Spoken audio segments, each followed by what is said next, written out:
স্ত্রী স্বামীকে তালাক দিতে পারবে কিনা সমাজের ভিতরে অনেক সময় দেখা যায় মেয়েরাই বলে যে আমি তোমাকে ডিভোর্স দিয়ে দিলাম বা আমি তোমাকে ডিভোর্স দিয়ে দিয়েছি, আবার লিখিত পাঠিয়ে দেয়। অনেক ডিভোর্স লিডার রয়েছে, এটার মাধ্যমে হাজব্যান্ডের বাড়ি বা তার কর্মস্থলে পাঠিয়ে দেয় যে আমি ডিভোর্স দিয়ে দিয়েছি। এটা ইসলাম কি বলে? আসলে মেয়েরা কি তার হাজব্যান্ডকে ডিভোর্স দিতে পারবে কিনা, তালাক দিতে পারবে কিনা, এই বিষয়টি আমাদের জানতে হবে। প্রিয় ভাই ও বোনেরা, আগে আসুন আমরা মাযহাবের দিকে যদি যাই, মাযহাবের কিছুটা ভিন্নতা রয়েছে। আবার হচ্ছে গভর্নমেন্টের রুলস একটা এবং শরীয়তের রুলস একটা। শরীয়তের রুলসে বলা হয়েছে কোনো মেয়ে কোনো হাজব্যান্ডকে, কোনো ওয়াইফ ডিভোর্স দেওয়ার মতো কোনো অধিকার রাখে না। এটা ইসলামের ভিতরে দেওয়া হয় নাই।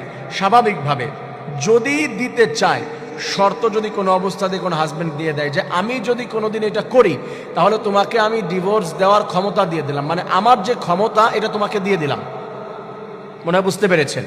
আমার ক্ষমতা ডিভোর্স দেওয়ার সেটা তোমাকে দিয়ে দিলাম, এই কাজ যদি কোনোদিন করি তোমাকে তালাক দিয়ে নিবে, শর্তের মতো এরকম দেয়, তাহলে সেক্ষেত্রে সে নিজেকে তখন প্রস্তাব করতে পারে যে তুমি আমাকে দিয়েছিলে অধিকার, আমি এখন আমাকে ডিভোর্স দিলাম, তুমি এটা মেনে নাও।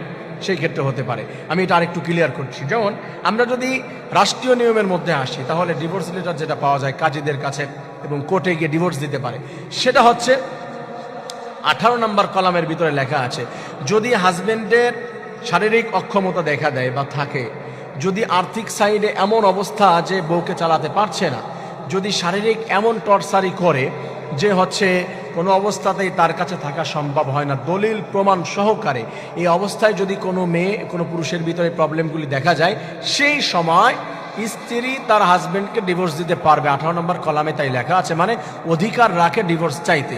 এবং যে অধিকার দেওয়া হয় সেটা হচ্ছে কোর্ট বা কাজের মাধ্যমে একটা ডিভোর্স লেটারে এইগুলা লিখে হাজবেন্ডের বাড়ি পাঠাবে, সেখান থেকে সে যদি সিগনেচার করে দেন তাদের ডিভোর্স হয়ে যাবে। তাও কিন্তু হাজবেন্ডের হাতের ভিতরে রয়েছে, সে না চাইলে হবে না। তাই এই যে হচ্ছে তার স্ত্রীকে সুযোগ দেওয়া হবে কি না এটা রয়েছে, এবং ভিন্নতা কিছুটা রয়েছে, সেটা আমি বললাম না, স্বাভাবিক এবং ম্যাক্সিমাম, এবং এটাই হচ্ছে ফতুয়া। প্রিয় ভাই ও বোনেরা, কিন্তু আল্লাহ রাব্বুল আলামিন তাদেরকে অধিকার দেয়নি কেন?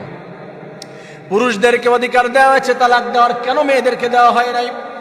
যদিও কুরআনুল কারীমের ভিতরে আল্লাহ তালাক নামক একটা সূরা নাজিল করেছেন, ইয়া আইয়ুহান নাবিয়্যু ইযা তাল্লাকাতুমুন নিসা ফাতাল্লিকুহুন্না, হে নবী সম্প্রদায়, হে নবীগণ, আপনারা আপনাদের স্ত্রীদেরকে যখন তালাক দিবেন তখন তাদের ইদ্যত পালন করতে হবে।